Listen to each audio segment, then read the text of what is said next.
ലാലേട്ടൻ്റെ അമ്മ ഒരു ഇൻ്റർവ്യൂവിൽ പറഞ്ഞാൽ കേട്ടിട്ടുണ്ട്, കുട്ടിയാകുമ്പോൾ ഭയങ്കര സൈലൻറ്റ് കുട്ടിയായിരുന്നു.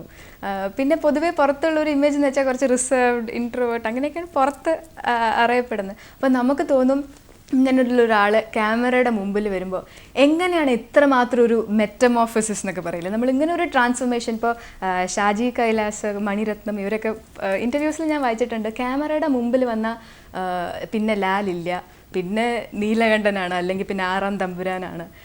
എങ്ങനെ ഇങ്ങനെ ഒരു ട്രാൻസ്ഫോർമേഷൻ ഇങ്ങനെ സാധിക്കുന്നത്?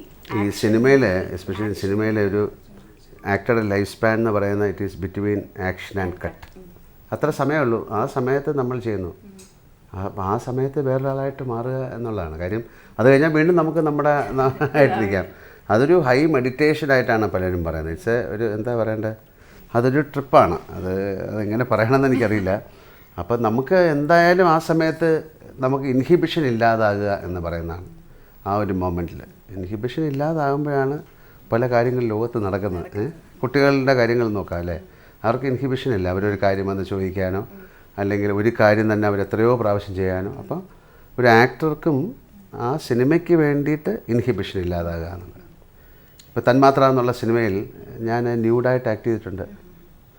അപ്പോൾ ആ ചുമ്മാ ന്യൂഡായിട്ട് അഭിനയിക്കുകയല്ല, ആ സിനിമയ്ക്ക് ഡിമാൻഡ് ചെയ്യേണ്ട കാര്യമാണ്. അത് 1-2 ദിവസം കഴിഞ്ഞപ്പോൾ തിയേറ്ററിൽ നിന്ന് അത് മാറ്റി. പക്ഷേ അത് സെൻസർ ചെയ്ത് തന്ന ഒരു സംഭവമാണ്.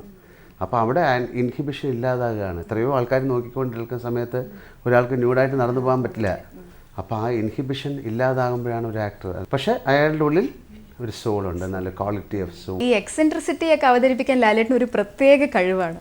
അത് ഈ മോഹൻലാൽ എന്നുള്ള വ്യക്തിക്ക് ഒരുപാട് എക്സെൻട്രിസിറ്റീസ് ഉണ്ടോ?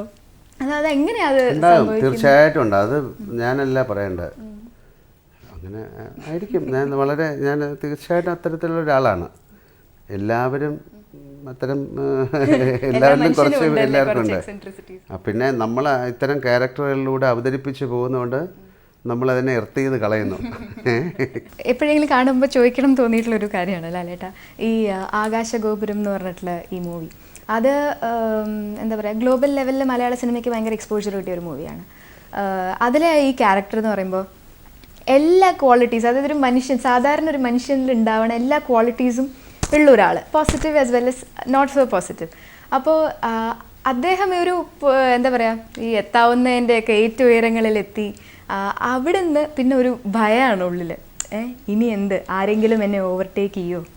ആ ഒരു ഇതായിട്ട് എന്തെങ്കിലും റിലേറ്റ് ചെയ്യാൻ പറ്റിയിട്ടുണ്ടോ ഈ ആൽബർട്ട് സാംസൺ എന്ന് പറഞ്ഞിട്ടുള്ള ഈ ക്യാരക്ടറായിട്ട്? അതായത് ലാലേട്ടൻ്റെ 25 ഇയേഴ്സ് മുമ്പ് ഇത് ഒരു പ്ലേ ആണ്.